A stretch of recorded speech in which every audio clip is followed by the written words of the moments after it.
Hey guys, how's it going? Welcome back to a whole new episode of Voice Logs. On today's episode, guys, we've got a pretty action-packed episode, as said by Beater. It's action-packed, and we've got a good amount of people in this channel.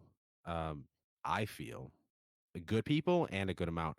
Now, what we're going to do for this episode, just to give you a quick rundown so you know where we're heading, we're going to introduce a whole new player to the Wonder Friends. I know we have been introducing the past couple weeks new people into the podcast, so get hyped. Here's another one for you, for your ears.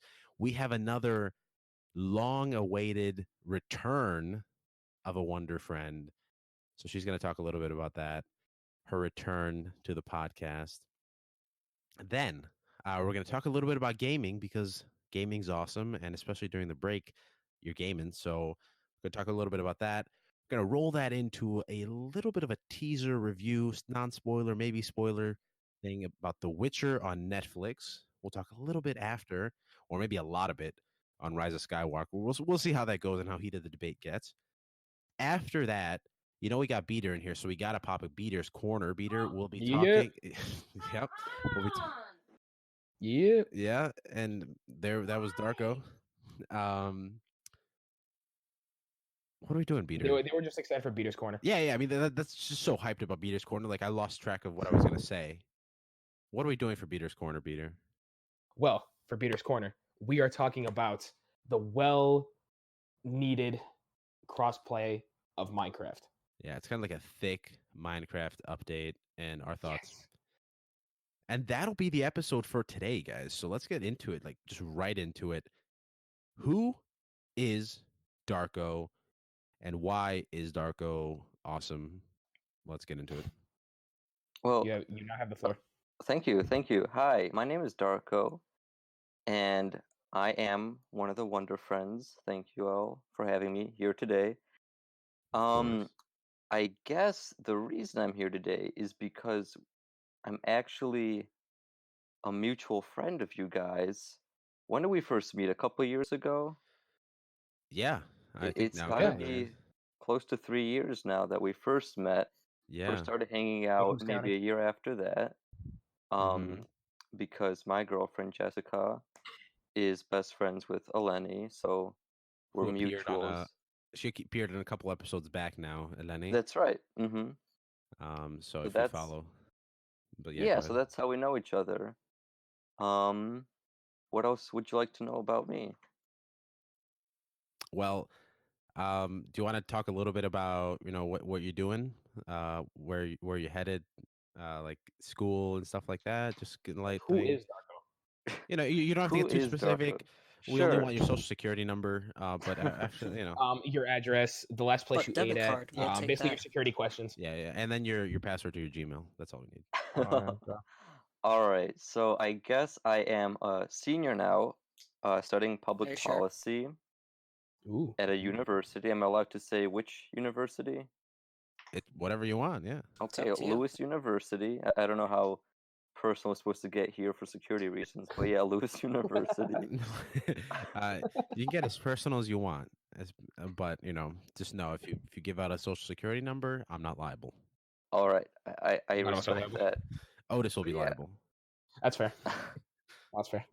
So I am a senior studying public policy, which is a kind of like political science. So that's what I'm getting into, working for government and right now local politics. So where are you working at now? You said, I think you have an internship, right? I do. I have an internship with my state representative. So I've been there for about 2 months now on break for the holidays. But so far so good. So I'm hoping to expand out of there once I graduate this May. So for sure. You heard it here first, guys. When Darko becomes the president of the United States, we will be getting the logs from the White House. Yeah, you will be getting the logs straight from the White House. Yeah, well, about that, if you want to learn more about Darko. I was actually born in Romania, so as someone not born in the United States, that will not be possible. I mean, I can still be in the White House, but they're probably going to kick me out once I get there. I'll have to sneak in. Vice president? No. No. No, you have to be eligible to be president. Yeah. I think because it wouldn't make sense for me to kill the president and then not be eligible for their So, job. Oh. what would happen if you're the Speaker of the Gotcha. House and I like how both the Darko you have to president say it and like vice that. president? I mean, How else would I how's say it- it? He's like, you could have said, if I have to step in for the president, something like that. Like, if I kill the president. yeah. Wait, We were all like, thinking Yanni. it. We were all all of a sudden, thinking like everyone's at his door. Everyone's at his door. You just hear a bunch of knocks. Sorry, Darian. I think we interrupted you. You kind of quiet. Yeah, there. no, I was trying to say, if you're the Speaker of the House and both the president and the vice president die, wouldn't that make you the president? See, that's a good Listen, I question. And as a student of political science, I should know the answer, but I'm not sure. That's a great I answer. think I'm eligible to be the Thank you for your delightful speaker, insight. You're but I eligible don't to be know the after speaker. that. Yeah, who knows? I know. Like, Food for thought. If we get to that point, they just skip you. Yeah, probably. They just skip over Darko. They're like, all right, next one. Yeah. Who's next? Who is next in line after the speaker? There's the president pro tempore, Oh, okay, yeah. That's facts. which is traditionally the oldest member of the Senate. Yeah, pretty sure. Don't quote me though, please don't. But they're also old. Yeah. So, are you talking Yeah. Senate like Palpatine Senate or like full Peter, that's Senate? later. That's later. Sorry, God. Okay, now what we're gonna do is, I still haven't heard Husseina's voice here. Husseina, are you there? Yeah, I am here. Oh, okay, there we go. Because everybody else has introduced themselves, but you haven't. So get into it. And how about you ask Darko his first question? I have to ask him his first question? Yeah, we're doing a live Q&A. Darko has to answer any question you give him. Okay, what drew you into public policy? Oh. As Okay. I can answer this one. This is a good one. That is a good one. So I'll say like I've been interested in politics and government for a while now. I'd say since my teenage years or like since middle school, because it's interesting. I think a lot of people are interested in it, and especially now with social media, it's easy to become interested and kind of involved, or at least informed. So I was always like that, but I never thought I could make a career out of it. Never thought I'd be studying it. But then, like as I went through high school, I started being more drawn to it was what I was really interested in, what I could learn, Yeah. Because there's some there's math people, there's English people, but like I was really good at the social studies, social sciences. That's awesome. Yeah, and then really after I graduated high school, I'm like, I don't know, I don't know if I can do that. Because for a lot of people, it is a pipe dream, or like they want to be president. Who doesn't want to be president? Yeah. But after doing a year of college, I went to community college, right? I just decided, this is the thing for me because it was the most interesting thing for me. I think it was the thing that would make me the most happiest. Yeah. That's true. Yeah, because if you find a job you like, you never have to work a day in your life. Yeah, I've heard that before, and I agree. And like also, it's kind of like what I'm good at too. Yeah. I'm interested in it. I'm good at it. I can learn it. It's kind of my speaking my language, I agree. I mean, that's what it is. The sad truth is that if you find something you love, it's not always that you can never work a day in your life because sometimes you're just not gonna work and not make any money from it. But I think it's like you have to find a nice balance between something that you really enjoy and something that kind of challenges you and something that you can grow into like a career for like a lifelong career. I kind of agree with that. And I feel like I have a path forward with that too. Yeah, exactly. There's so many avenues to go. You if you wanted to go be the Speaker of the House and then terminate the Vice President and the President and somehow become president, that's an option. Right. Oddly enough. And since we're on this question, and since Husseina asked this question, how about you just do just a slight little welcome back little thing, and because you're also into poli-sci, as we like to call it. So how about you just get back into it, Husseina? Who are you, and where have you been? We miss you. Who am I and where have I been? Yes. That is That's correct. Because I think most people may know you as Karen. Recognize my voice, yes. If they're frequent listeners of the logs, they would recognize my voice. As they should be. As they should. Yeah. You beat me to it. I don't know how much details I am to give away for security purposes, Mhm. but yeah, Just as many as Darko did. Which is all of them. Okay, so I'll keep it more vague. I'm a second year at university, and I'm political science major. Yeah. Okay.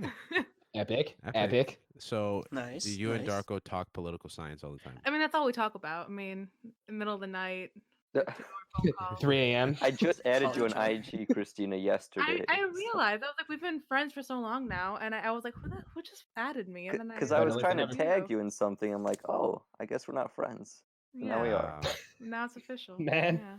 Because you're not friends on social media, you're not friends in real life, you know. Exactly. That's true. True. Yeah, the plot thickens there. Mm-hmm. All right. Well, what kept you from the logs this whole time? What kept me from the logs? Yeah. I don't know. You're the host. It's your map. Damn. Well, Oh, that wow.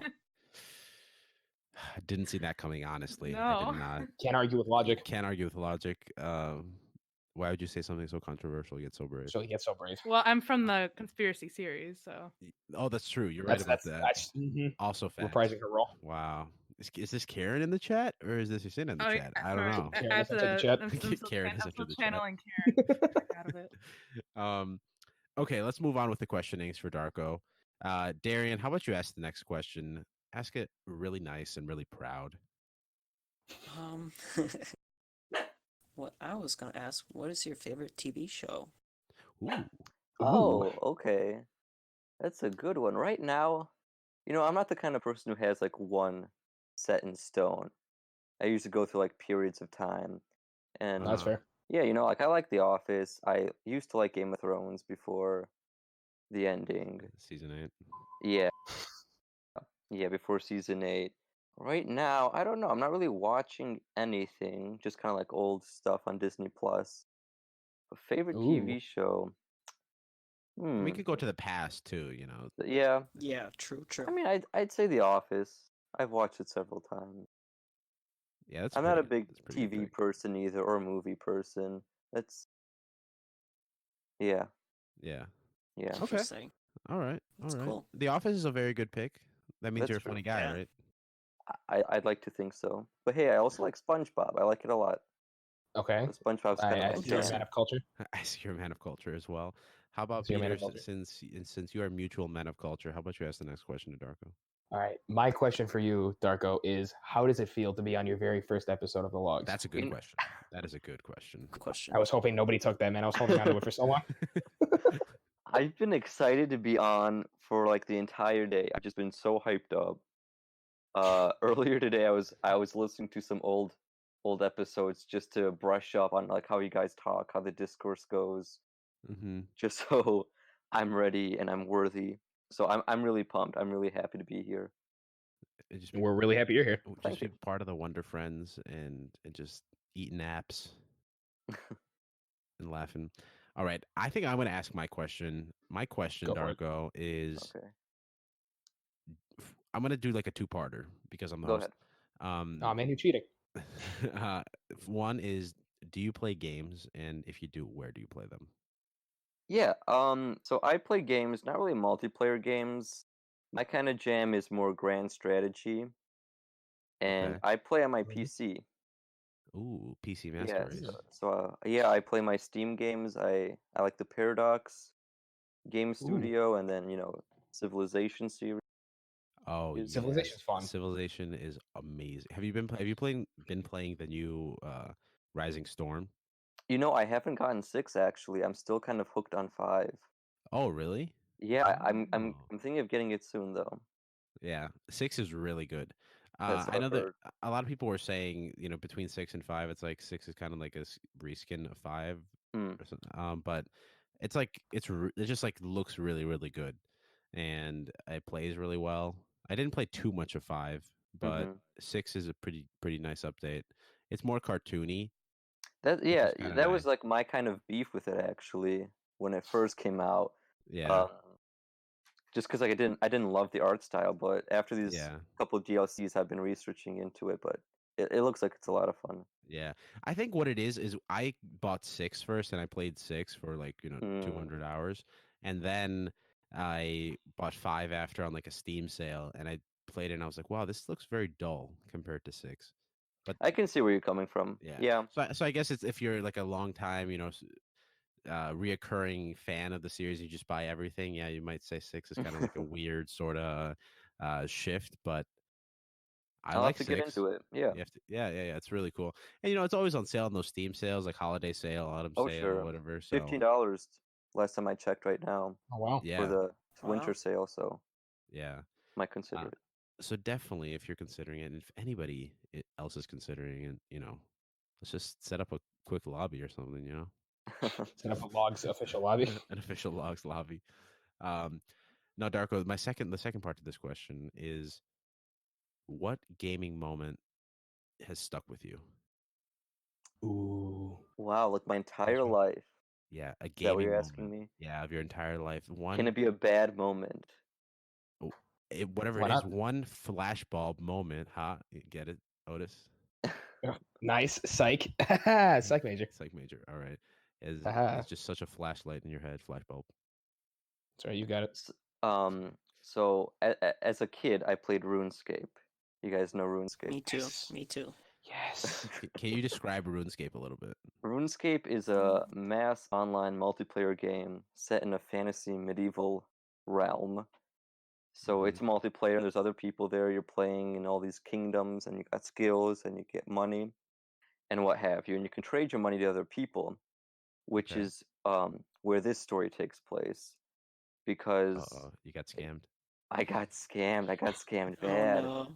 I was Well, in keep in mind the demographic is children, so I if an was in adult goes down sixth there and grade. scams a child, it's very easy. I It's was big brain time. sixth It's neither grade, here nor there. 10 years old, 10 or 11 years old, and this guy was there with a small group of players, and he's like, whoever trades me the most money will get like this rare item, right? Yeah. And like That's how it always starts. it was like well, it was a rare item and like a stack of like hundreds of millions of coins. I'm like, I'm gonna give him all my money. I'm gonna sell all my stuff, Oh my and I'll god. win those Oh coins. no. So yeah, I did that, and he logged out as soon as he got my cash. Man. Wow. So that's that stuck with me mostly because it's kind of a life Yeah. lesson if you think about Yeah. it. Like if something sounds too good to be true, it probably is. Yeah. Did you swear off multiplayer games after that? I just had this really I didn't like scream and yell or got really mad. I kind of did to myself, So I had Yeah. that hollow feeling in my True. stomach, but I rebuilt. You rather yeah. learn I mean, from a game But you came than back in stronger. real I life. did, yes. that's Your true. powers have doubled. Yes. Another Star Wars joke for you. My powers have doubled since you've Doubled last since seen the me last- count. Another Star Wars joke for Alien. It's a Star Wars kind of episode. Heckin' yeah. But wow, that's pretty traumatic, honestly. I mean, Yeah. if you go like your character was just like naked after that, you sold everything. Yeah, I really did. And like I didn't Wow. have much to begin with. I was kind of a noob. That's fair. But But still, That's good. especially those Yeah. like early things that you're trying to build up your character. Those Yeah. like I always save my early equipment that the game gives you because you're like, Mhm. that was me. Yeah, you like put it in a chest and you're like, oh, look when I just started. Yeah, and then you just kind of go and Versus look how at I it am once now. in a while. And you're like, oh, okay, You just Yeah, cry I a was little bit. cleaned out, but wow. learned my lesson. You know, if nothing else, at least you avoid another time that happens. Exactly. Yes. Never fell for it again. That's some deep stuff. Honestly. Well, let's just go to the next section. I think. Let's go. Yeah. Yep. Let's like pull the curtain and go to the next one. Let's before we do so, let's just take like a 10-second moment of silence for Darko's lost things. For on Darko's RuneScape. character. Yeah. Should get 10-second moment for All Darko's right. character. Let's just everybody. I want you at home if you're listening to just take some time and just mourn the character and think about life and how quickly it goes by.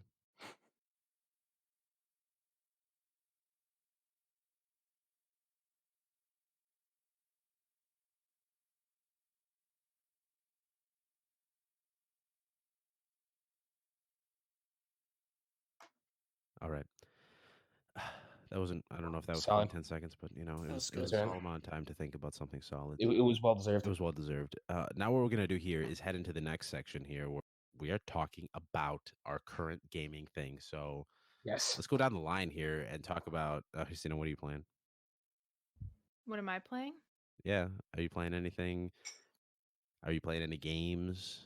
No, I'm not actually playing any games right at the moment. Why?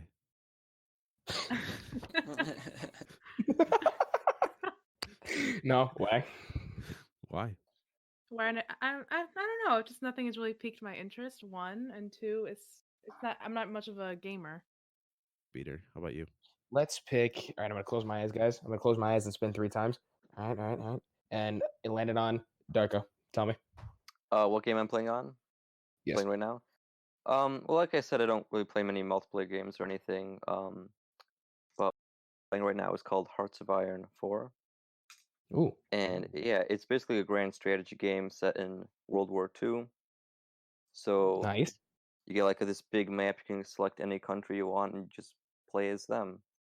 And you can take like a historical route, like I guess as things progressed in history, or like just go totally crazy, like restore a monarchy in France or something.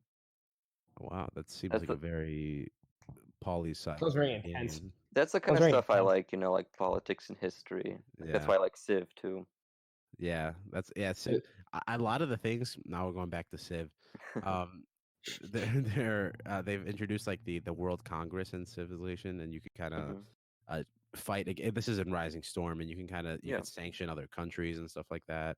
Because a lot of the what Rising Storm is like climate change and things like that. And Mhm. if somebody's producing a lot of coal and they've got a lot of factories, you can say, you better shut those down. We're going to sanction you. We're going to stop all trade with you, things like that. Yeah, and I've been playing Civ. Like now this winter break, I've had some more time on my hands, so I've played a couple of games, and I've actually like learned a lot, through the years playing that game, just about Oh, history and yeah. in general. World Pretty leaders. cool. Yeah, yeah, Yeah, it's a really cool game. I used to play Civilization Revolution on the PlayStation 3. yeah. I've heard about that. Never actually played it though. Yeah. It's a little bit more bare bones than what the PC offers, but it Right. was fun for the time, especially for that age when I was playing Mhm. it. I didn't have all the mental capacity to do all the percentages and stuff that Yeah. were required for Civilization. Trust me, I'd be using a calculator.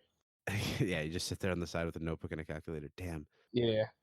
Well, that's what I did for Mass Effect. Like doing like the Sudoku stuff, I'd be like, okay, how do you do this? It's never played this before in my entire life. What do you do? Yeah. Um. Okay. How about we move on to Darian? Darian, what are you playing? Are you playing any games right now? Not right now. I'm actually going through the process of studying for the CPA exam, so a lot of my Damn. time's spent studying. But when I was at school, I'd always hang out with my friends. We'd always play Super Smash Bros. Or Mario Kart. Okay. Okay. So, Again, yeah. a man of talent, a man of class.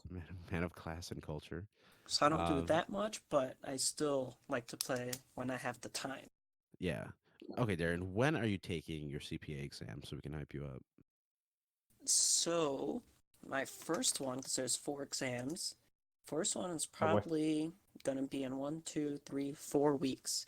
That's if I get approved, because I sent in my transcripts last Friday, and they're all on winter break, Christmas break, so Yeah. it usually takes them, they say up to 6 weeks to 6 to 8 weeks, but most people say it's usually less than that.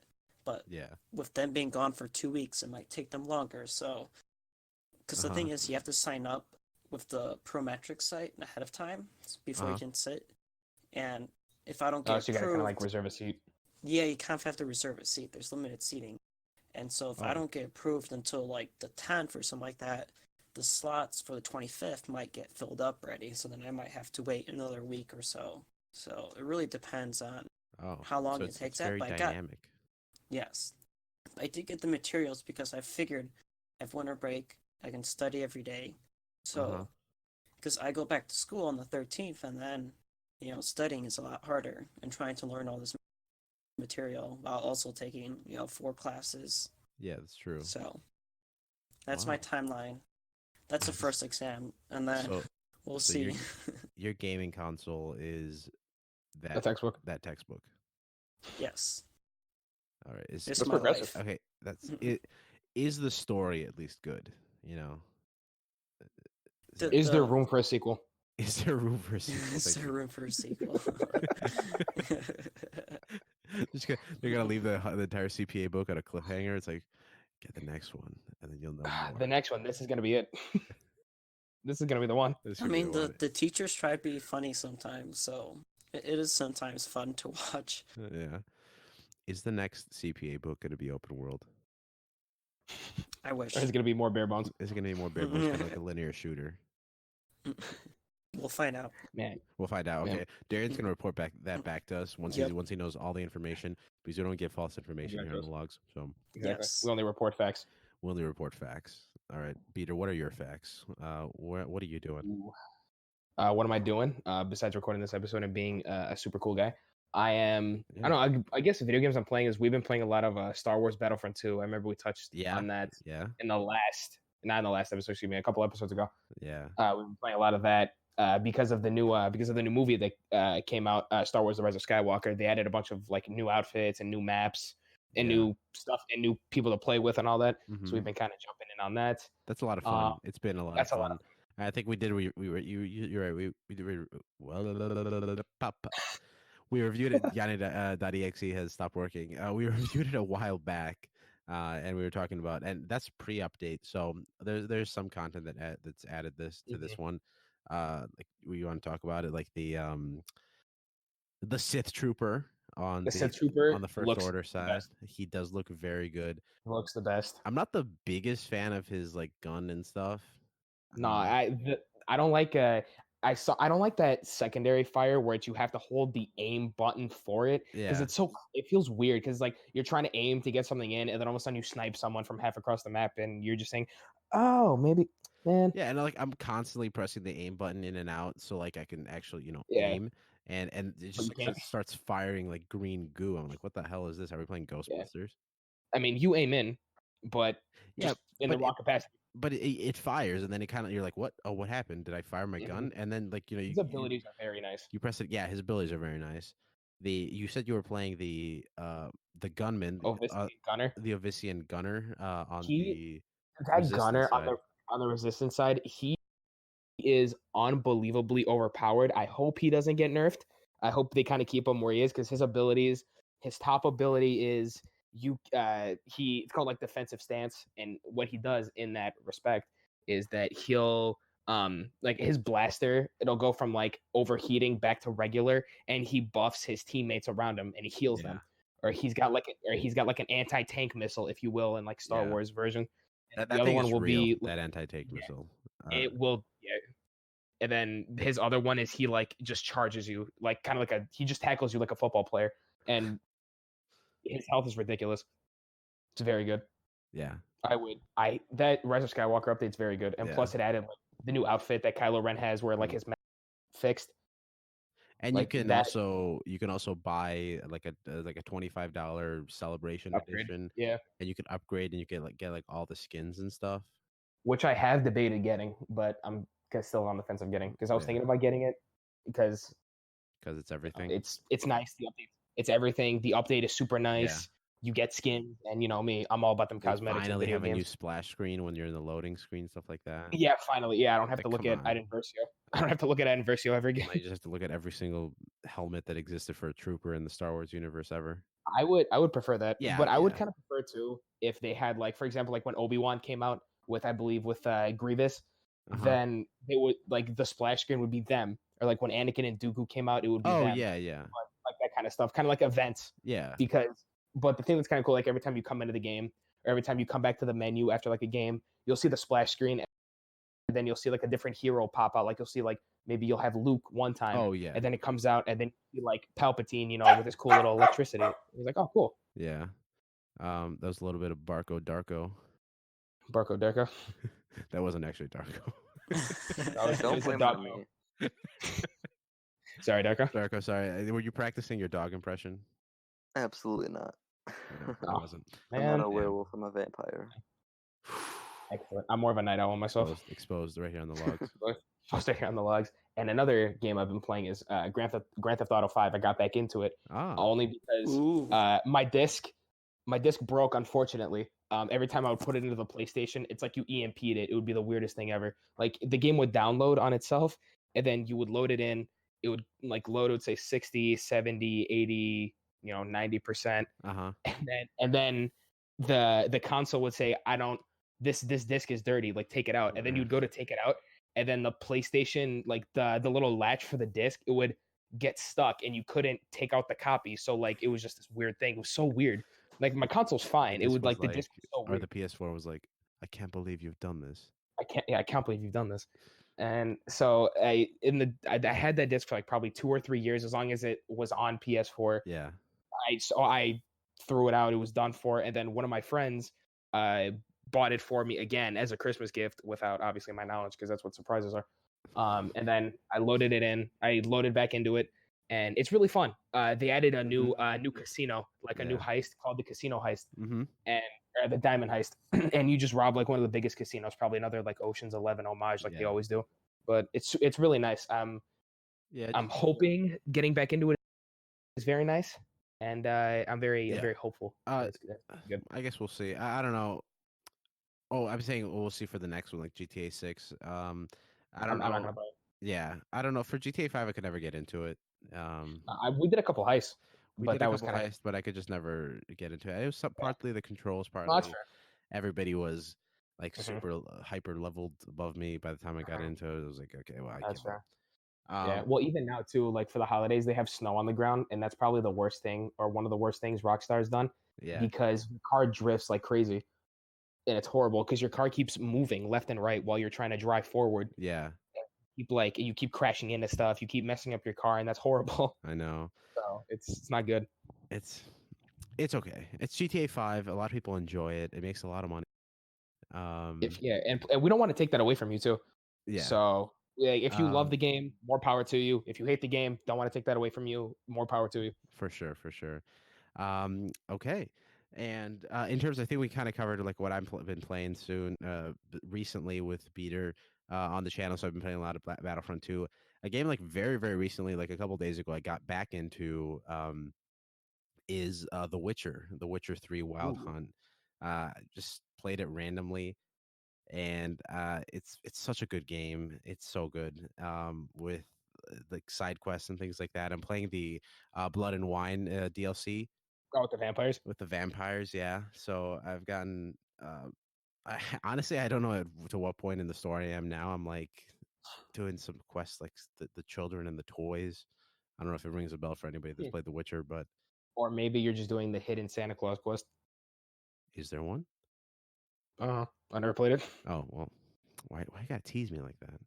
I don't know, man. All right. Sounds like it. Yeah, well. But speaking of The Witcher. I think we're going to have to get Christina back into the channel for this.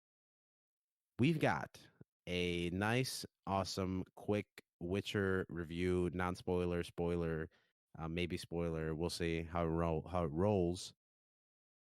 We've got a review of the Witcher series on Netflix. It came out on December 20th of 2019, and it's out fresh on Netflix. If you got Netflix, why aren't you watching it? It's such a good show.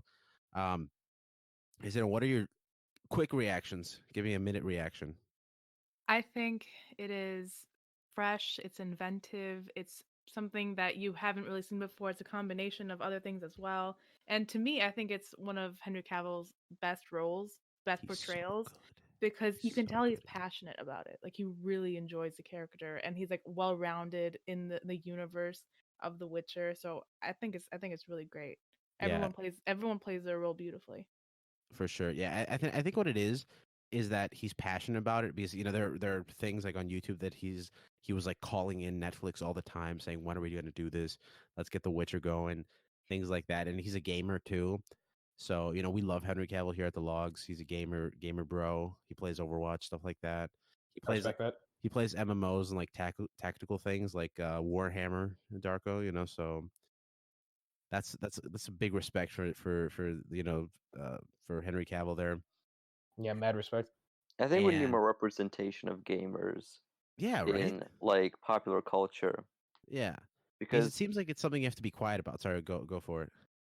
I agree, but even like now, once people are like, you get the e-gaming, right? You got those teams and whatever, but that's still kind of separate from like the more general public sphere. Yeah. And like I can guarantee that there's a bunch of actors and other famous people out there who play games. So I think it's good that we have that kind of discourse. For sure, yeah, because it just brings light to something that people enjoy that I think a lot of people are probably even bullied over, like the classic, oh, You what do you play do? video games. What a nerd. Yeah, exactly, stuff like that. So it's really cool to see Henry Cavill do something like that, and he does seem very, very passionate about the role. He plays it very, very well. I think he tries to do like a nice blend between what was available to him in the books and probably what he played in the video game, because he plays it very rough and emotionless, kind of like what a Witcher should be. um, you know, and so he's a really cool character. Some of the best lines are just when he's like he's like swearing. I saw a meme where it was like The Witcher, and it's kind of like that guy who's sweating and he's choosing between a button, and he's like, do I say or do I say the F word? And I was like, wow, that's a lot of what The Witcher is. That's deep. And they've got some pretty fire songs in there. Ready, Sina?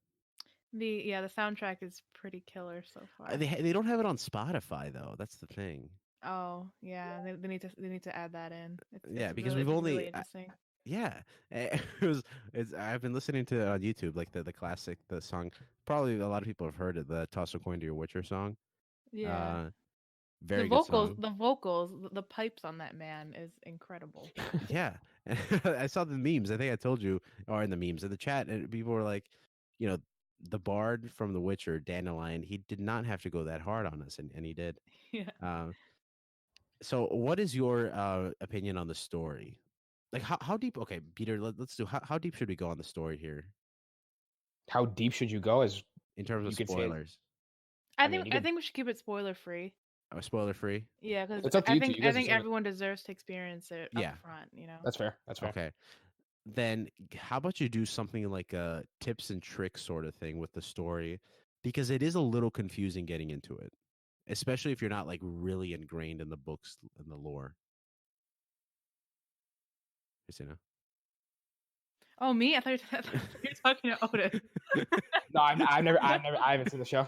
Otis hasn't seen the show or played the game. So to be quite honest with you, the first few, I would say 2 episodes, I was beyond confused. A lot of things were thrown at me because I haven't played the games. I've heard of the games. I haven't played it. So I was watching the show as if only the show existed. Yeah. I was really confused. It takes about 3 episodes to really fall in the rhythm of it, of understanding like the way that they speak and the continent and everything.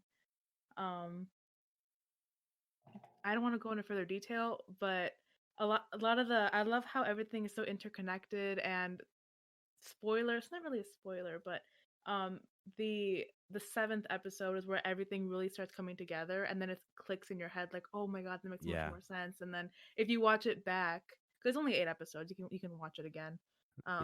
If you watch it back, then I think it will just from the beginning I'll be like, okay, that makes so much more sense, but you have to allow yourself to fall in the rhythm of it. For sure. Yeah, it's a way that the way that they balance, I think, the storylines, because there are 3 main characters.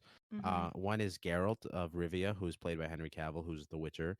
One is Yennefer of Venderberg, who is played by Anya Shalotra, and that's her storyline. So Geralt is the Witcher. She's got like more of a mage storyline if you kind of follow um what's it called? Oh God, why can't I think of the name? Like, fantasy lore sort of thing. And then there's the other storyline. The third storyline is Ciri or Cirilla, and she's played by Freya Allen.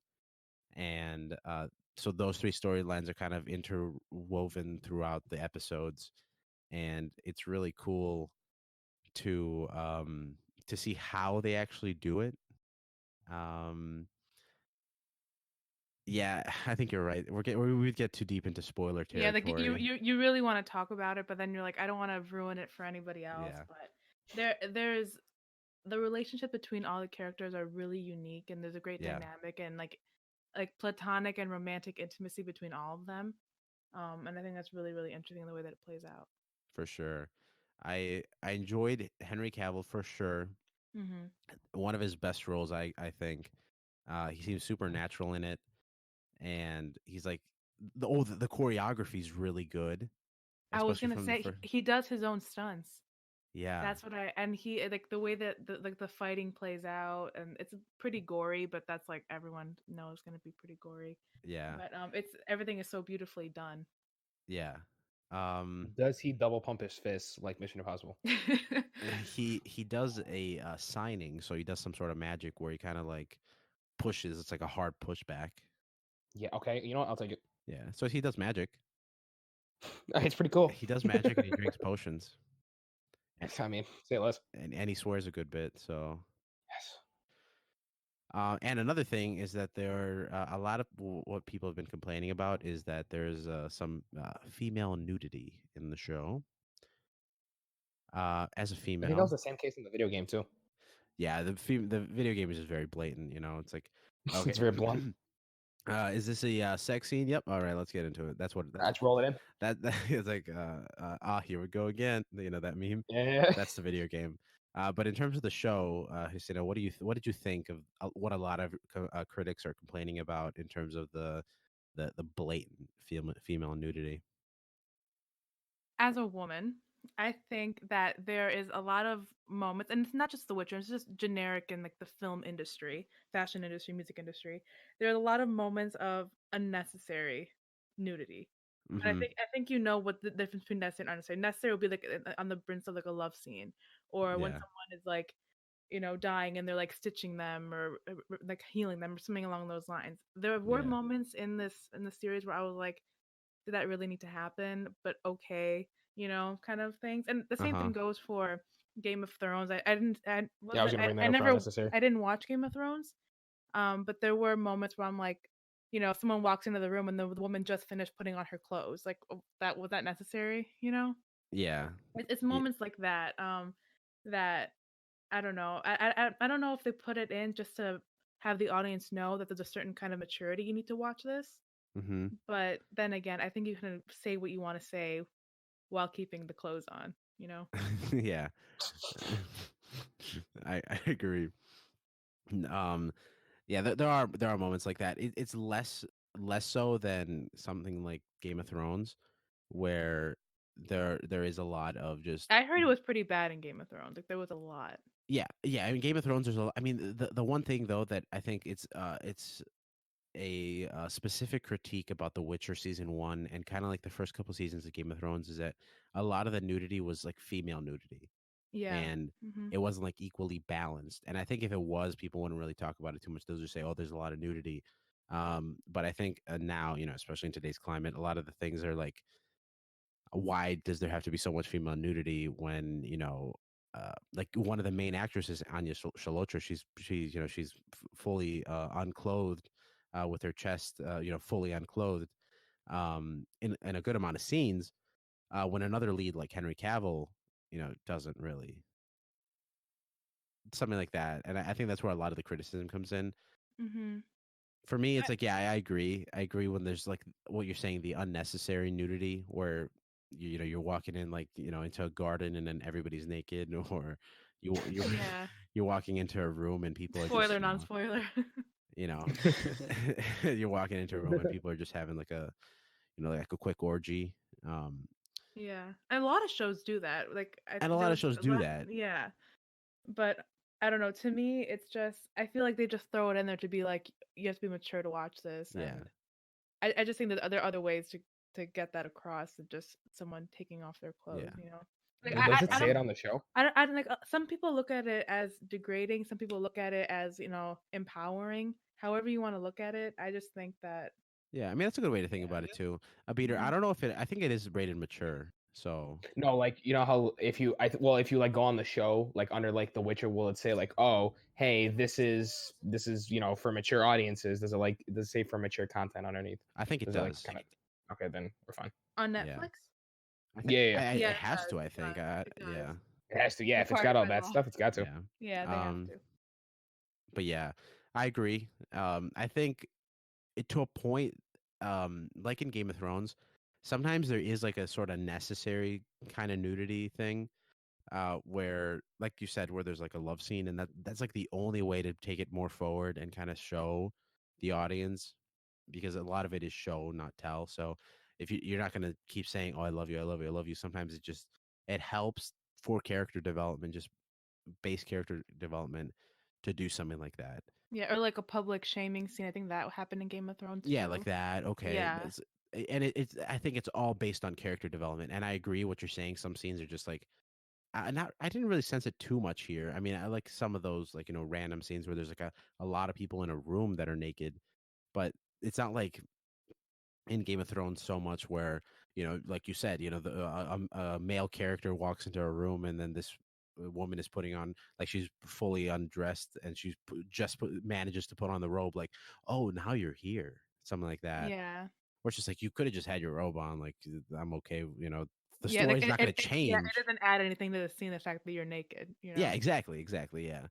But yeah, and so yeah, that I think overall though, they could fix it for season. It's something easy that they could fix for, and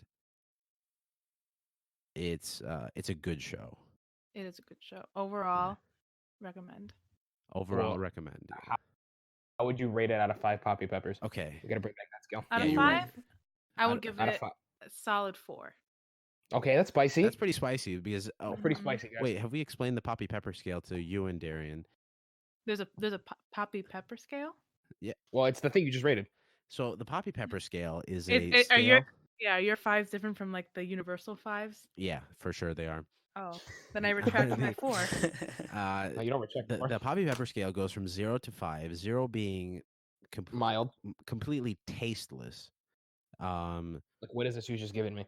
Yeah, like water. Like 0 is Watered water, down food. and then 5 is like a habanero pepper, where it's like that's No, spicy. Yeah, like a Carolina Reaper kind of thing. Yeah, Carolina Reaper kind of deal. So 3 is kind of mild, or 2.5. 2 is kind of mild, I guess. It's like 1 to 2.5 is mild.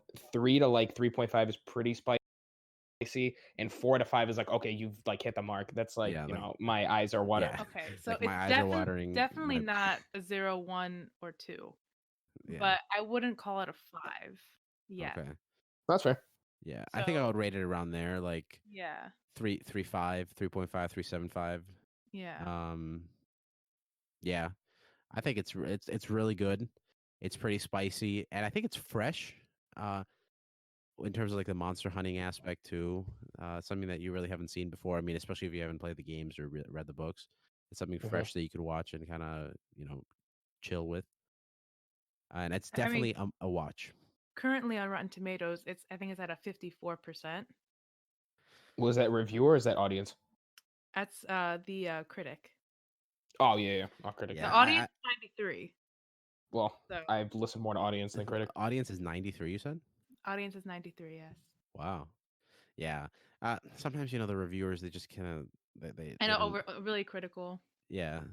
And like a lot of the, like, even for this entertainment, that review, I don't know if you guys saw, but like they saw the 1st and the 5th episodes and they just kind of reviewed it and then that was it.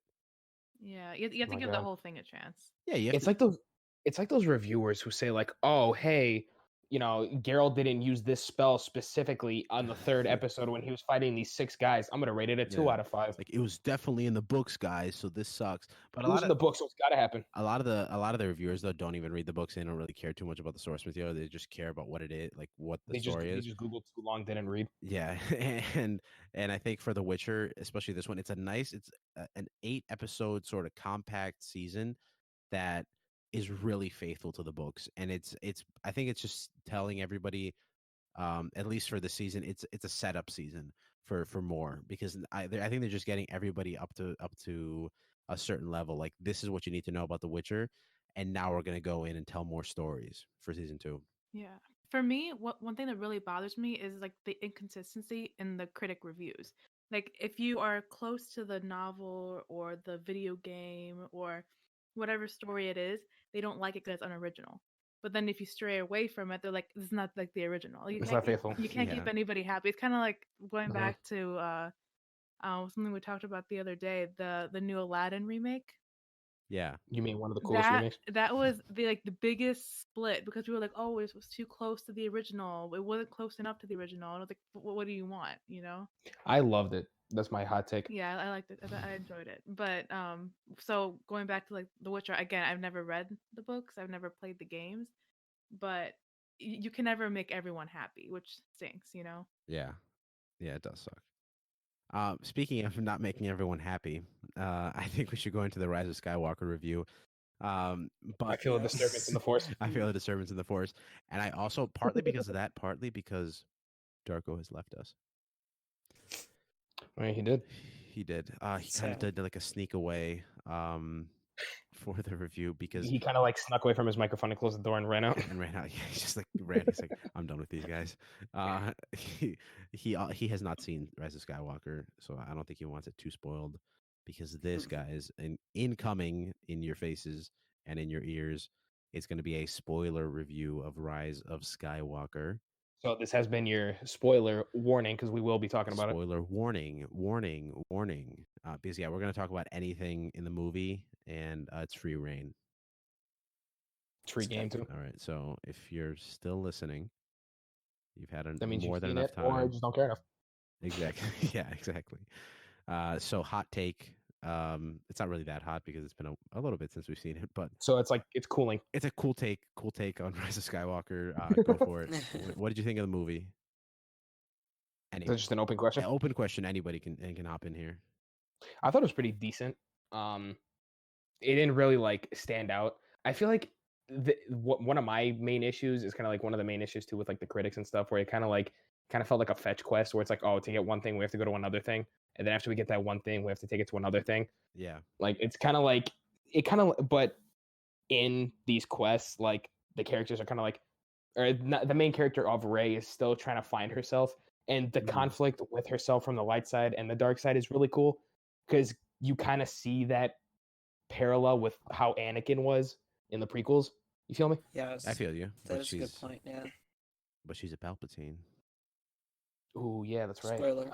Spoiler, jumping right in. She's not a Skywalker. Yeah, she's not a Skywalker. For some reason, becomes a Skywalker at the end, which is like okay. Just because Han and Leia are over in the corner of the sand dunes, just smiling at her, smiling. It's like creepily. They're just gonna identity theft the name Skywalker. Like okay, I guess that's a thing. I mean, you could have said Palpatine. I mean, Palpatine's kind of like a dead name at that point. Yeah, and I think you could have just kept it Palpatine. I think at that point and just say, oh, okay, I'm gonna revive the name and start a new school of Jedi, and make it better. And make it better. Yeah. Here's the thing. I think okay, they went for the Palpatine. I think that was like it wasn't like the coolest move to go for. No. I think it's just kind of like I mean I don't think it really needed to happen. Like what changed really? Because I don't know. I personally would have liked it better if she wasn't a Palpatine, because then it kind of showed that the Force can awaken within anyone. You don't have to be like of certain lineage. Yeah. Well, they tried that with Finn, but they kind of did it horribly. Yeah. They didn't execute it that well. No, but I agree because I agree too. If you're going back to the Last Jedi, and great movie. Okay, it's a movie. It's an okay movie. On second watching that movie, I was like, okay. When I first watched it, I was like, okay, this is great. And then when I watch it again, I'm like, okay, this is not so great. And at the end of that movie, there's a little boy who like Force catches a broom, like he pulls it close to him, and the whole movie, he's saying, the director Ryan Johnson, and the movie is saying, and the Force can be with anyone, like you said. And then why do you like undo that right away? Like, oh, she's a Palpatine. Never mind, she's not nobody.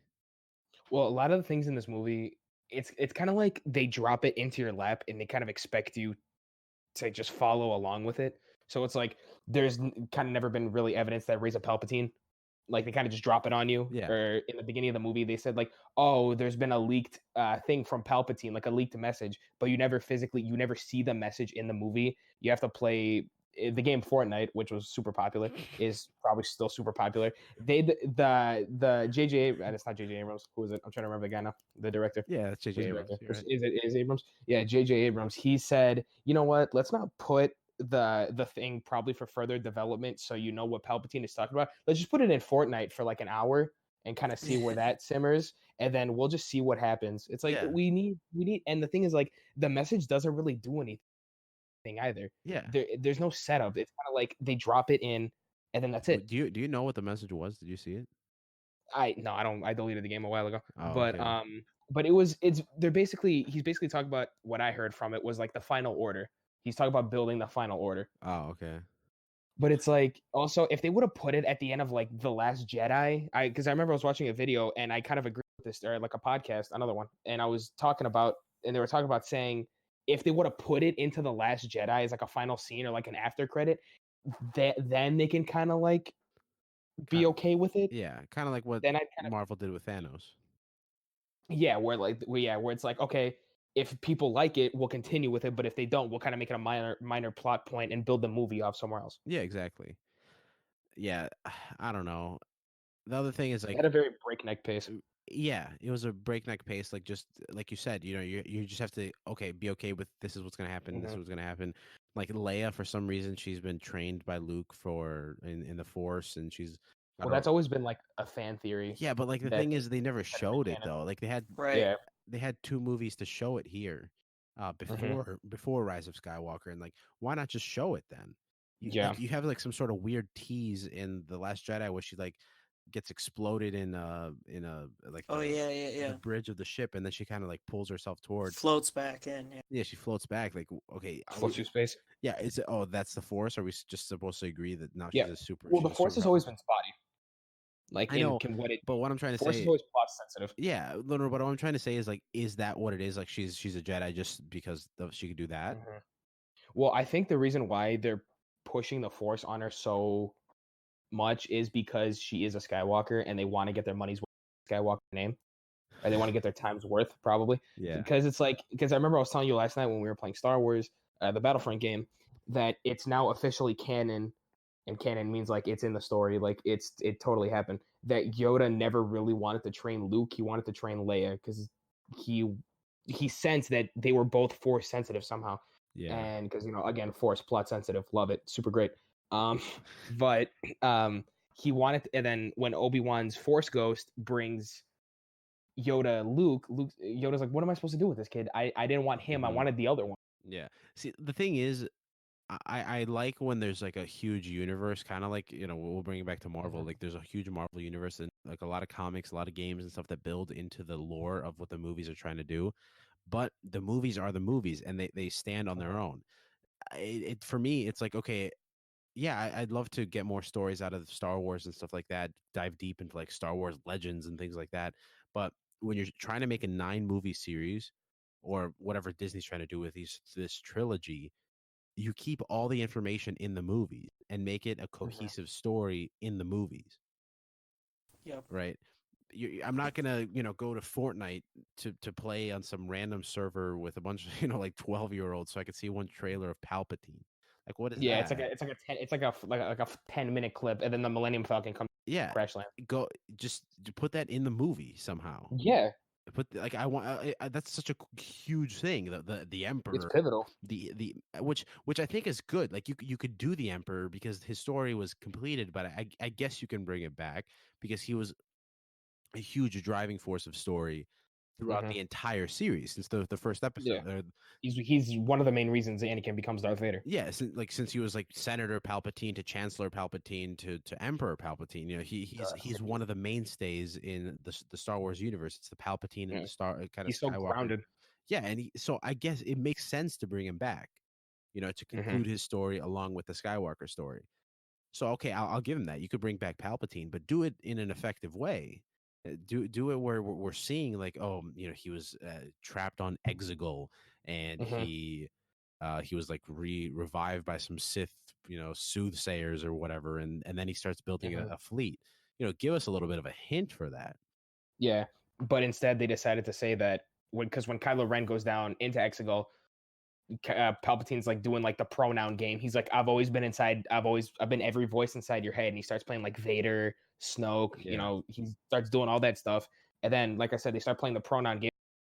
I'm like, oh, get her.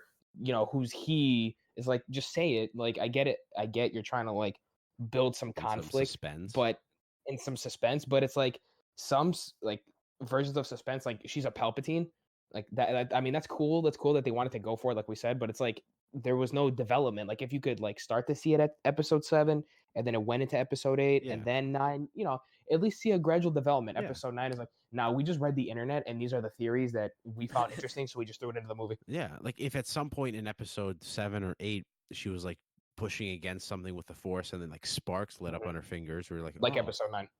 Yeah, but like that's like when it fully came out. But Yeah. if you did that before, we were like, oh wait, is she really a Palpatine? You know, something like that.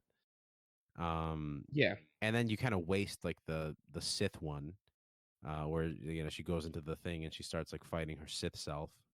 Yeah, that was like 2 minutes. Yeah, you could have had minutes of nothing. had that be like a big plot point, even in episode 7 or 8 in The Last Jedi, when she went down to that cave and she was like looking at all the weird walls and stuff like that.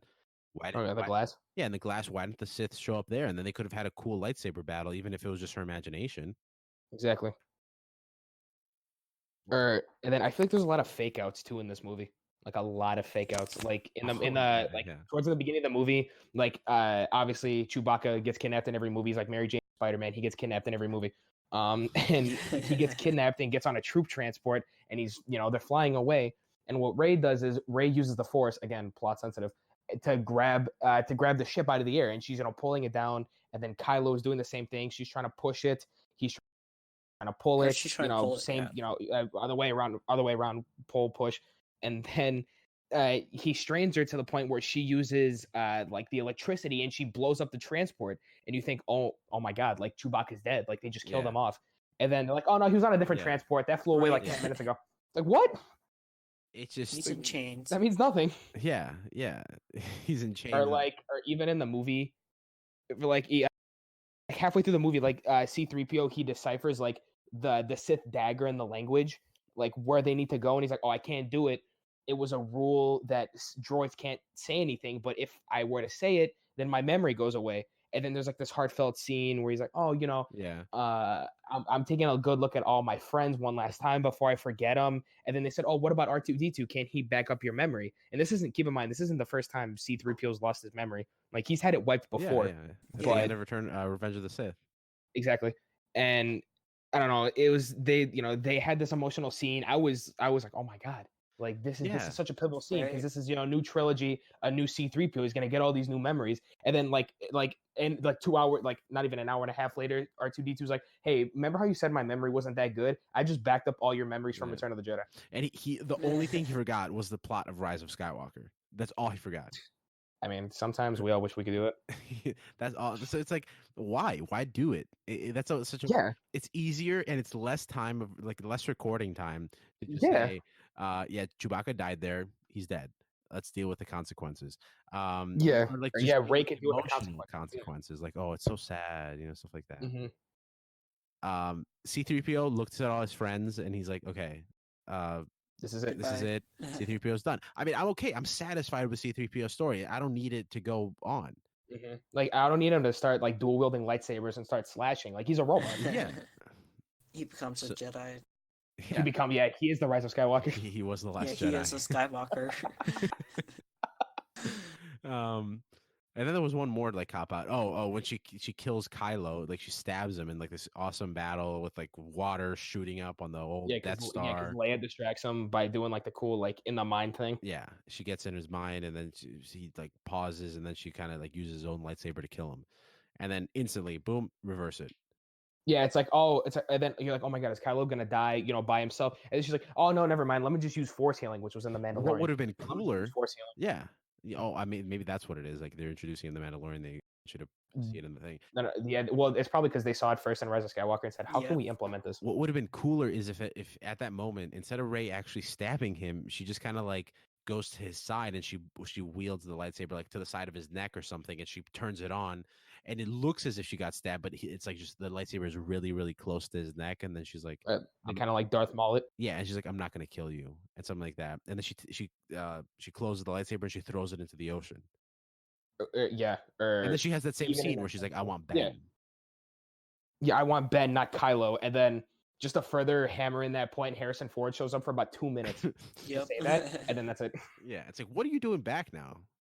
Yeah, he's like, you're my son. I'm sorry. And then he's like, I don't know if I have the strength to do this. And then they're like having like a heartfelt scene for about 2 minutes. And then he turns around and Han Solo's, completely still dry in a wet scene, still dry He's a somehow. ghost, so Yeah, I know, but still, like the thing is with Harrison Ford, it's like why, like literally, why are you back? Like you said, yeah, Harrison Ford literally wanted to kill the character. Why are you back? Yeah, exactly. Like why are you back in the second movie? Like you took one movie break. It's like you did 6 out of the 6 movies you could have been in, you did 5. It's like what? Yeah, and then he shows up for 2 minutes, gets his cameo money, and leaves. It's Exactly. like, all right, I'm out. It's like, all right, guys, I'm about to head out. And for 2 minutes, he probably secured millions of dollars. For sure. Yeah. Probably. It's ridiculous.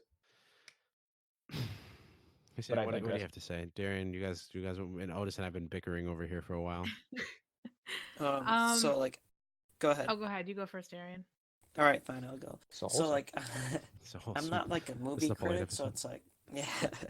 So it's like, I just like watching Star Wars. Like all the facts, like there's something about Star Wars that gets everyone excited when they want to go see a movie, and so it's like that kind of energy got me excited about the movie. But like, I know like critic wise, like people aren't saying it's the best, and I think I agree partially with that. But like as someone that just likes the movie, I think I enjoyed it.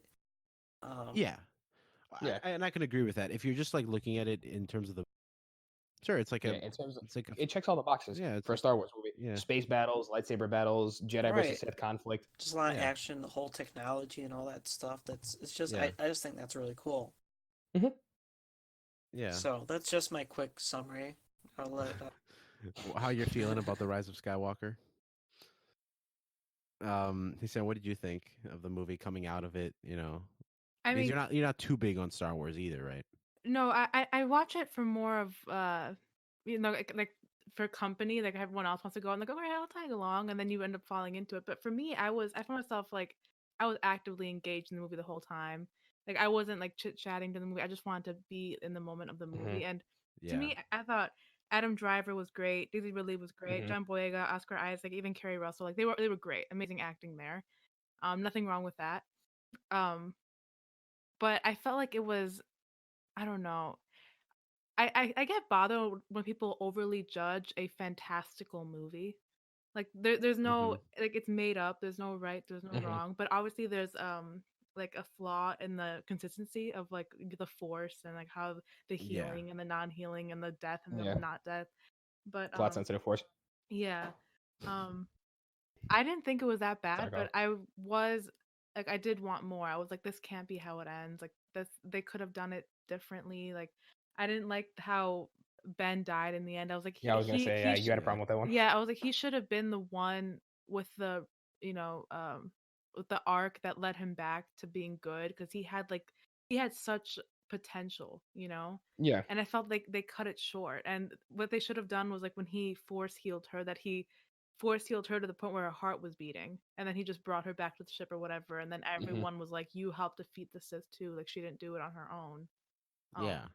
Because I initially thought too with like so that way in the end she kind of has a family, and he has a family too, because in the end they're still like, even though she kind of knows who she is, she's not really alone because she'll have a companion in that. So that, well, even then, because I thought too with Rise of Skywalker. I'll go ahead. Sorry, I'm kind of jumping in. No, fine. So that kind of bothered me, but overall the movie wasn't bad. I think that people are being a little too judgy with it. Yeah, that's what I think. Yeah, I agree. Because I thought too with Rise of Skywalker. There we go. Now it's my time. Anyway, excuse me. Let me just jump in here. Because I thought too, like I thought Rise of Skywalker was gonna be, like Ben Solo, like his thing. It's like, he's rising because his grandfather obviously was a Skywalker. Yeah. So I thought like, this is like his Rise of Skywalker. He's gonna jump. He's gonna do kind of like the opposite of Anakin, where from when he went from light side to dark side, Kylo Ren just goes from dark side to light side. It's the opposite. It's the parallel that you kind of see. And and I thought that was gonna be it. Like the Rise of Skywalker. He's gonna come out of the dark side into the light, and he's gonna be a Jedi again. No, he just dies. And also, if they kept him alive, there could be strong potential for a progression of the storyline. Like maybe one day if they're like, I have a great idea for another Star Wars movie, but this is going to be like, wow, like they're going to be impressed. Like you can carry it somewhere and kind of have that nostalgia of the other characters, but from here, like where do you go? Like either you've killed everyone off, or they have no they're stuck because they've been killed already and then revived, and it's like you're gonna do that again, you know. And I feel like going back to Clay, I didn't jump in, but I feel like Chewbacca should have died because he lived for Han and Leia, you know. That's true. He and he finally got his them. medal at the end of the movie. Yeah, and if it would have been more symbolic, because then it's like, oh, you know, we lost an old character. Where are they gonna go from here? Let's move on with the new characters, you know. Yeah, and I think let's further explore this. I think in a sense too, it would have actually helped like the sort of Rey Palpatine sort of deal, because then it shows like her chaos is actually killing people, kind of like the Emperor did. Yeah. So it's like, okay, I can kind of see where you're trying to go with this, but then you just kind of reverse it right away. It's like, okay, it didn't mean anything. Yeah. Even the ending fight with Palpatine, you know, Palpatine, Rey, and I'm just gonna call him Kylo Ren because that's how we all know. Even like with all three of them, it's like when they fought and Emperor Palpatine was like draining their life force. It's like, A, we've never seen that in a Star Wars movie. B, where did you pull that out of? C, he's like, oh, the connection between you two is strong. It's like, again, A, where'd you pull that out of? B, never seen that before in a Star Wars movie. And C, and then he like gets his fingers back from being all like zombified, and he's like, oh hey, I'm back. Until Rey has like a, you know, like come to Jedi moment, if you will. Yeah. And the thing is, I think with what like the Palpatine and all that stuff, in terms of the Force, his usage of the Force, Rey and Kylo's usage of the Force, it's what you were saying, Hussein. There has to be some consistency in what you do, because if you're building a world, no matter what the world is, it is a fantasy world. You can do whatever, space battles, and you could have like lasers and whatever, but just kind of be consistent on what you're going to do with the things that you're doing, you know. Exactly.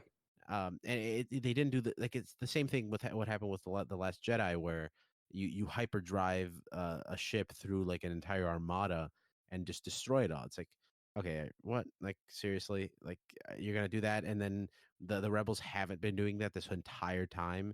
You could just pilot small ships into huge cruisers and like automate them and just destroy everyone. It's like, okay, I don't believe I can't buy this. I can't buy this. Yeah.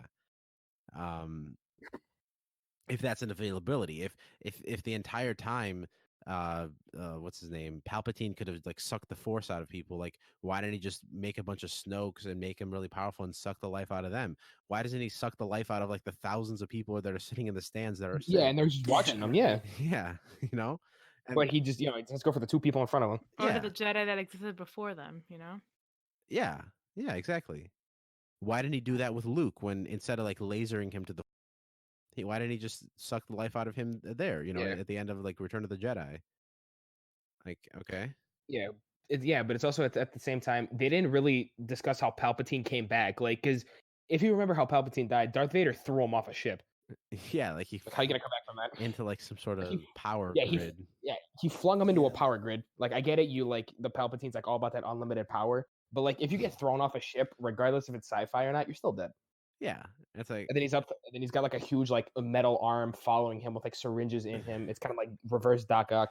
Yeah, and the other thing is like the same thing happened with Kylo. You know, Kylo got like just yeeted off like the main thing into and then he comes back. Massive hole that's like huge, like 15-story hole. It's like a sinkhole. A sinkhole. That scene would have made more sense than the death scene that he got in the film. That's fair. You know. Yeah. Because, you know, he probably got thrown like 50,000 stories off. So if he died in that moment, I would have been like, that is a horrible off-screen death. But it makes more sense in the way that he really died. Yeah. It makes more sense than, you know, Rey and Kylo kiss, Force powers, dead. It's like, okay. Like, sure. Like he had just enough life force to get out one last kiss, and he's like, all right, I'm out. Listen, we I don't know. There's a lot of like continuity issues. Yeah. The movie. Yeah, and then I don't know. It's just one scene that I did like though was with the Jedi. Was like when she's like, "Be with me," where she finally like has that closure with, and she's like, and then you hear all the Jedis. Yeah. Like, you know, you got Samuel Jackson, Hayden Christensen, which was not in the movie, which I'm super disappointed about. Ewan McGregor also not in the movie, super disappointed about it. Like you Liam Neeson, such a cool scene right there. Yeah, like how, because Palpatine, like his line basically from the movie is like, "I am all the Sith." So like when Rey's deflecting the lightning in the movie, and if you've seen the movie, you know what we're talking about in the finale. But you know, I remember Yanni, you were saying this too, where it's like, and I am all the Jedi, but like she has like all the 20 Force ghosts of like the Jedi before her, like kind of come out of nowhere. You're like, oh, you know, that's kind of cool. There's redemption somewhere in there. Christina said the perfect way to do it. It's like the Star Wars in Harry Potter. Where it would. Which one was that? With the Resurrection Stone in Deathly Hallows Part 2. Yeah. Or wasn't it also in Goblet of Fire where he's like fighting because Cedric died? Oh yeah, that's true. That happened. I was thinking more when he was speaking to them. Oh, okay. Yeah. Oh, yeah, but she was saying like, you know, be with me and stuff like that. Yeah, and he's like, be with me. She's like, always. Yeah. But Goblet of Fire is also true. Yeah, and then you know, out of there, if you want to do a Goblet of Fire way, like you know, she's clashing the lightning and the lightsabers and stuff like that, and then from like that clash come the Jedi out of it or out of her, just symbolizing that she is all the Jedi that have soul. Yeah, and then if you wanted to be extra cool, you could have done like behind Palpatine. You could have put the three like Darth Maul, Count Dooku, and just above like Darth Vader. Grievous. Ooh, you know, I was thinking more Grievous, like on the side too. But he didn't really have. I mean, he's not like a huge Sith thing. I don't think it's more like the Darths. Would Darth Vader have been on Palpatine's side? No. I feel like Darth Vader. No. Oh, I think I feel like he would have stood that way. He would have stood next to Leia and Luke. And Rey. Like Hayden Christensen would have stood next to Rey, but Darth Vader, I think you could have put him like in a weird, ominous, like ghosty red shadow. Yeah, because it's kind of confusing too. Because in the movie, like with the Jedi cameos, he was one of them. And he's like, bring balance to the Force as I did, and the only way, and he didn't really do that until he threw Palpatine off the. Off the thing. Yeah. I mean, you could have made that so cool because I think if you did that and you brought Hayden Christensen back, you brought Samuel Jackson back with Mace Windu, you brought Ewan McGregor back, and you just Liam Neeson, and you just kind of throw in a whole bunch of cameos, even if they're just such small cameos, or fan service. I mean, the whole movie was fan service. Why not just do it? Just go for it. Exactly. Yeah. Yeah.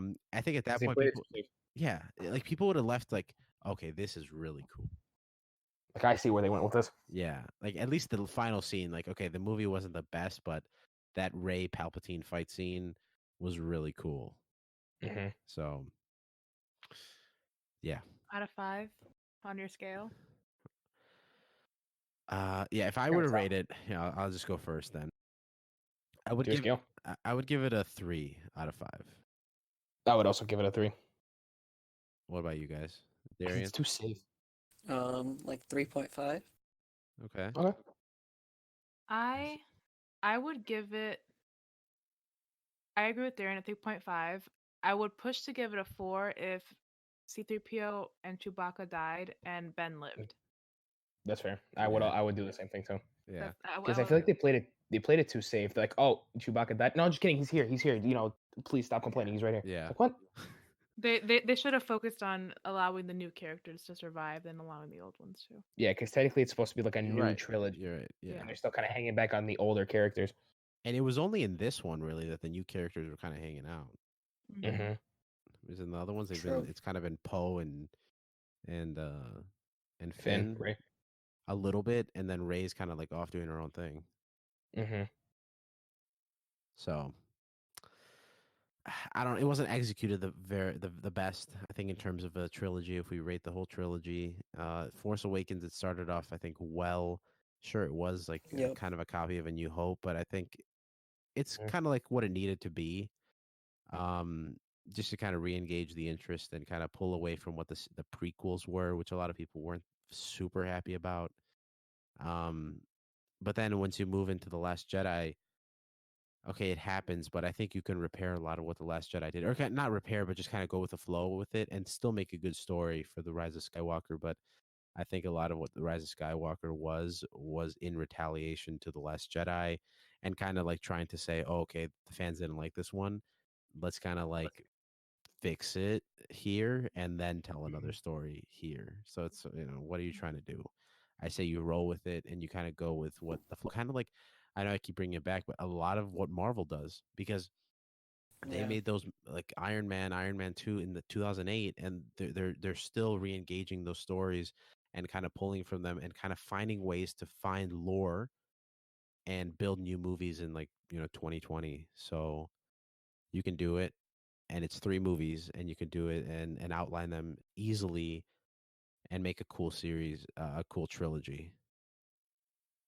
I agree. Yeah, That's my take. I'm really excited for the new Obi-Wan series. Me too. Yeah. Yep. That I'm excited for. And But the season finale of The Mandalorian. I was gonna say I am so excited about that. Yeah. Mandalorian is like my new favorite show. Right, and like it's Mandalorian and then The Witcher right now. That's what it is. Yeah. The Mandalorian is a very good show. It's a very good show. We're not gonna spoil anything because you guys haven't. You guys meaning some of the Logs people, viewers, and then you guys meaning Otis and Darian. Yes. Haven't seen it, but Yeah. it is incredible. In the future, we will, once the season fully out and everybody's fully seen it. Mm-hmm. Well, by the airing of this episode, it would be fully out, but Yeah. once everybody has seen it, we'll do like a spoiler talk of that and kind of get into what makes The Mandalorian so good. Mm-hmm. Because we need to talk about Dave Filoni and we need to talk about Jon Favreau and Mhm. hopefully what can happen to kind of fix Lucasfilm and Star Wars. We have some Yeah. ideas. Yeah. We have Hopefully- some ideas. Hopefully they'll listen. Hopefully they'll listen. It's gonna be good. So there's a teaser for a future episode. I mean, bounty hunting is just a complicated profession. So Yeah, this is the way. The way is towards. It's heading at Beater's least Corner. towards Beater's Corner. So how about you just kind of take it away? before I begin with Beater's Corner, Christina and Darian, are both of you familiar with Beater's Corner? Oh, that's right. That's right. I am semi-familiar. I know it is your segment that you take on in some episodes that you're a part of, where you talk about whatever you want to talk about.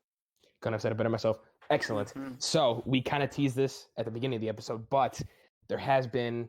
I got two topics. I've got one, which is the crossplay of Minecraft. It has now been the Xbox 360, not the 360, excuse me, the Xbox One, PlayStation 4. I don't know why I said 360. Xbox One, PlayStation 4, and the Nintendo Switch. Now all three of them, all three consoles, can now play under one world, which is super nice. That's actually really, really cool. And what are your guys' opinions on it? I'm going to speak for the audiences that are unfamiliar. I have played Minecraft before with Yanni in a multiplayer, but I am not, familiar with what you're talking. So you're saying that the PlayStation and the Xbox maybe just and the explain a little bit. PC, Yeah. all three can play together. Yeah, so the Xbox community, the PlayStation community, and the community that plays the Nintendo Switch, still surprisingly. Just kidding, love all of you. They can all play now in one world rather than everyone having their own separate worlds and playing individually. So now you can all come together. Yeah. Like you don't only have to play with PlayStation people if you're on PlayStation. Yeah. Now, and what you can do is last night I did look into it. What you have to do, it's kind of weird, but what you have to do is in order to do cross-platform, you must have a Microsoft account. And it's really weird the way they do that because Microsoft obviously is Xbox, Sony is PlayStation, and Nintendo obviously is the Switch. So I believe the reason why they do it is it is all under Microsoft's programming, I would assume. Like Microsoft Mojang. Yes. Because Mojang is the company that the game developer of Minecraft, Yep. and they're owned by Microsoft. Yes. So, yeah, just for those of you that don't know, and that's probably why I didn't know about that. That's actually very interesting. So I was trying to do that last night for about 30 minutes. Even though I created an account, it wouldn't let me into my Microsoft account. I don't know why. This whole thing just crazy with that for 30 minutes. But it does show that if Minecraft is able to go cross-platform, that means other video game developers have to step it up now and get us to. Because I know it's a very difficult thing, like bringing everyone together. Call of Duty did it. The most recent one, besides Minecraft, is Call of Duty Modern Warfare. Xbox players and PlayStation players can play together, along with PC players, because there's no Call of Duty on the Switch, but Xbox, PC, PS4, they can all play together. Yeah. Only if you have like an Activision account, obviously that would make more sense because Activision published the game, they would have the right over the cross-platform. So it's also very, very interesting to see that now you can kind of connect. Like if you have a longtime friend that has an Xbox or a PC or a PlayStation, and you're on the opposite consoles, you can now all come together and play video games, which is very, very nice. Yeah. You can now be all one big community instead of the very, very, very dumb console war, which is better. But since you can all play the same games anyway, and now with cross-platform, you can all play in the same lobby, that console wars talk is being more and more shoved into the past. Yeah. It's fun. It's more fun when more people are available to play with. Bottom Yes. line. Yeah, because you want to get if you buy a multiplayer game, you want to play with multiple people. Exactly. That's what it's in the name. Exactly. So I think we're pretty hyped about cross-platform play. Yes. And then the second I brought, now this is a new challenger approaches. Ooh. This is the second topic of Peter's Corner. Guys, this is not even on my notes. This isn't even on your notes, but James Bond 007.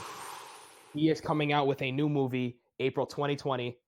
By the time this episode airs, it will be 3 months away. I need impressions on the trailer and what you guys think about Daniel Craig's last Bond movie before I give my official Bond opinion. Okay. I guess I'll go first. Okay, when we headed into with the Daniel Craig sort of the Daniel Craig verse of James Bond, I was like Casino Royale was a very strong sort of like to me he was like he didn't really look like James Bond in the beginning because I was like, okay, James Bond has to be like kind of like Pierce Bronson sort of guy because that's the James Bond that I really grew up with. Yeah, me too. So I was like, why isn't Pierce Bronson James Bond? But once you enter his James Bond, because I think there's a different style for each James Bond, which is I think the right way it should be. Yes. So it would be like Sean Connery's like the original one. Roger Moore Sean Connery was James Bond forever. Roger Moore was also James Bond forever. Dalton was about 2 movies. Yeah. What was I gonna say? In terms of the Daniel Craig James Bond, I think that he played it very, very well, and I think he put on his own style. Casino Royale is a really good movie because it was like a slow James Bond, and it took time with the character, especially on the onset, like when you're introducing a new James Bond in Daniel Craig, and you've kind of like you build that character, and then throughout the movies you're just kind of taking different sides of that character and just kind of trying to build it. So you're trying to build his love interest, things like that, and I think overall he was a good James Bond, and I'm excited to see what's it called, No Time to Die offers. Yeah, I think the first time I saw the trailer was, I think it was when we went to go see Rise of Skywalker. It played in the previews, if I'm not mistaken. I think that was when the first time I saw it, and there are a lot of familiar faces in the trailer. A lot of familiar faces, but not a lot of familiar names. Yeah, like for me, I immediately recognize Ana de Armas. She's a Spanish actress, and she was from this show that is on Netflix. I don't know if it's still on there, but she was in Knives Out too. She was in Knives Out, but I didn't know her from. I don't know her from Knives Out. I knew her from that show she did. It's called El Internado, I think, something like that. But that's what I knew her from. So I was like, oh, and then I think Rami Malek is in this one too. He is. He's the main villain. Oh, is that who he is? Yeah, Rami Malek is the main villain. And do you want me to kind of like, because I kind of know like the basics of the story. Do you want me to kind of like? Yeah, sure. Just kind of summarize it a little bit for us. So the basic of the story is, at the end of the last movie, Spectre, James Bond kind of like leaves active service. How he retires in every single movie. He basically kind of retires in every single movie. He's left active service, and now he's just having a nice time, away from the spy life. With the Bond girl from the last movie, Lea Seydoux, which was Mr. White's daughter. And what the Daniel Craig movies do is they're all connected. That's when Yanni was saying like Craigverse, and I was kind of laughing because that's basically what it is. It's 4 movies. It's Casino Royale jump started everything, and then at the end of Casino Royale, spoiler, but it came out in like 2005. So what happened was James Bond's true love dies due to a shady organization. The second disappointing movie, James Bond tracks down that organization, takes them down.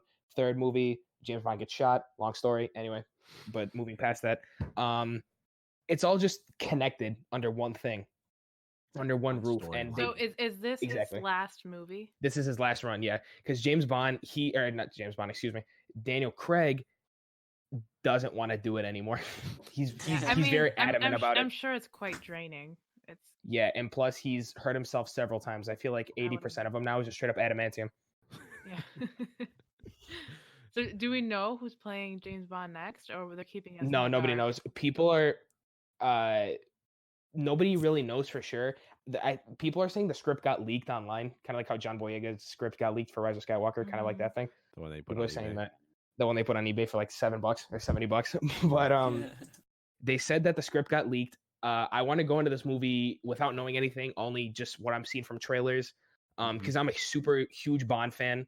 Love the movies. Some of them obviously aren't the best, like Die Another Day, which is CGI windsurfing, but CGI windsurfing.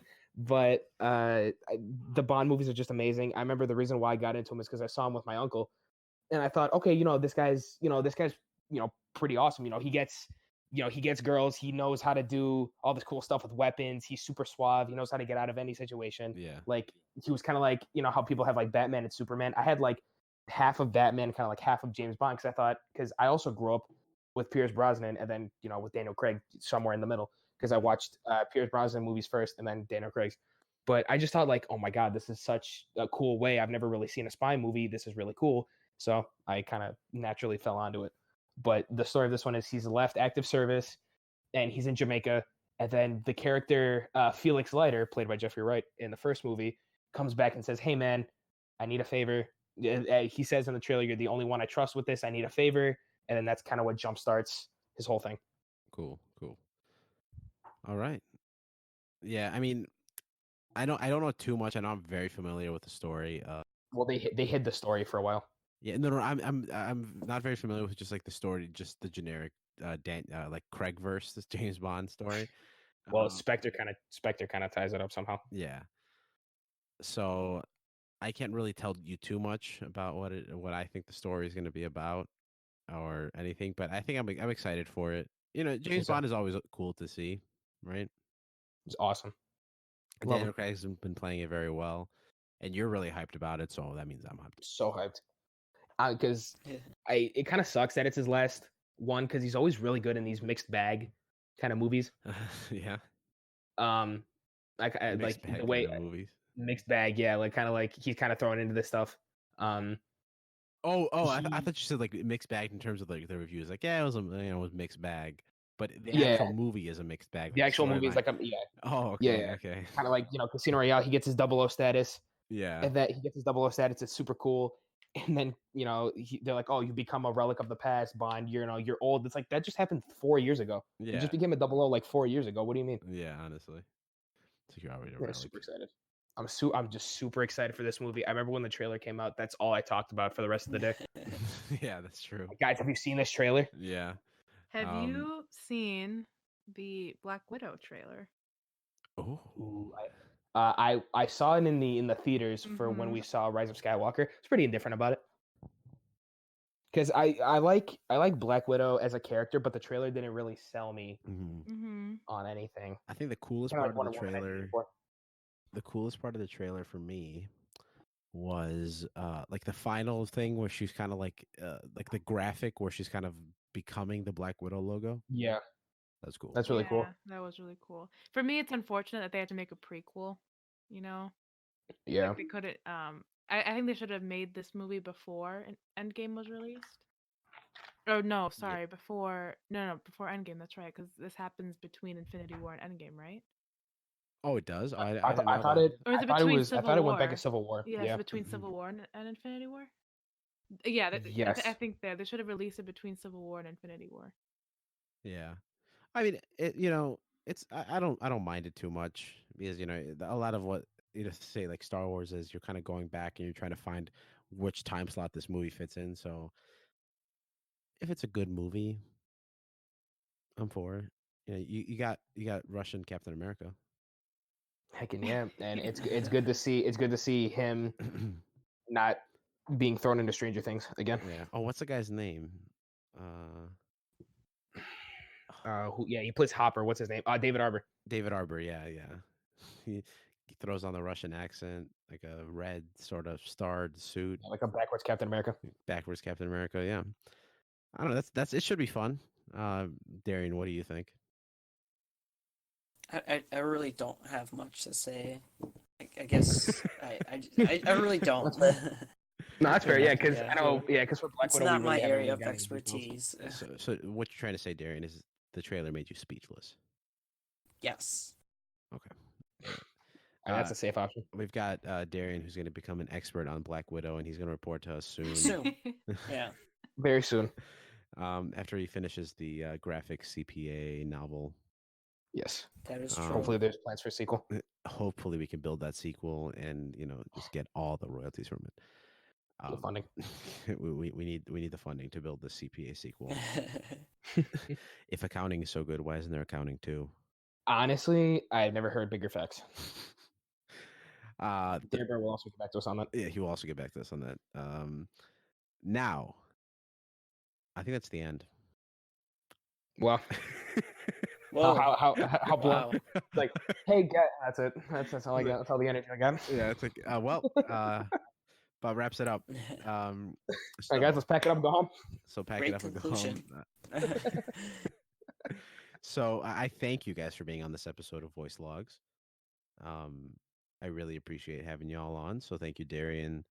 Thank you, Christina, and thank you, Beater, for your continued support of the logs and being part of the Wonder Friends.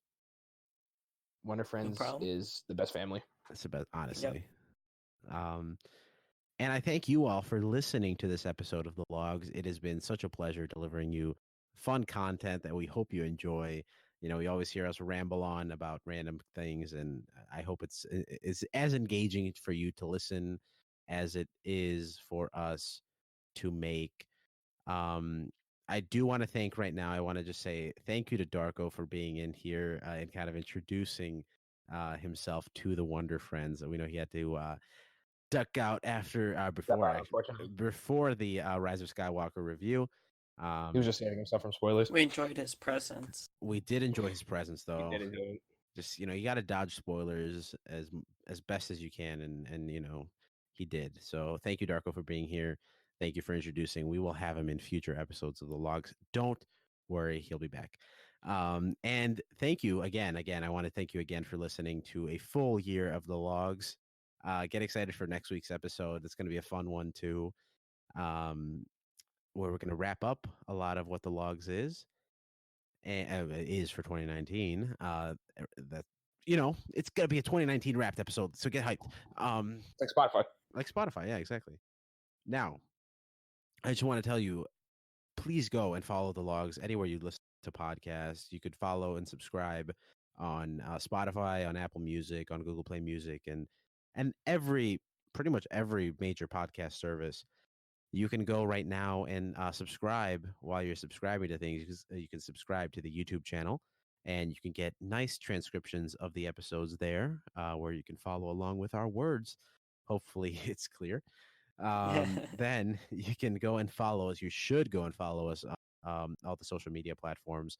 I will have the links to all of the Wonder Friends Instagrammies down below. And you should also go follow the logs. One per episode. The classic. So go follow the logs on Facebook, Twitter, and on Instagram so you can get very, very live, up-to-date things on something like the merch store, because you should be heading to the merch store and getting some awesome logs styles. We've got awesome fresh things and some incoming designs. So get hyped for that for the new year. And I think it's the gift that keeps on giving. It is. So thank you guys again for listening to this episode of the logs. We appreciate you very, very much. And we hope you'll tune in next week and every week. And we hope you'll also go back to some of the older episodes, because those are also a lot of fun and they feature a lot of the Wonder Friends, and the Wonder Friends are pretty great. And you're pretty great too if you're listening to this episode. So thank you again. Love you.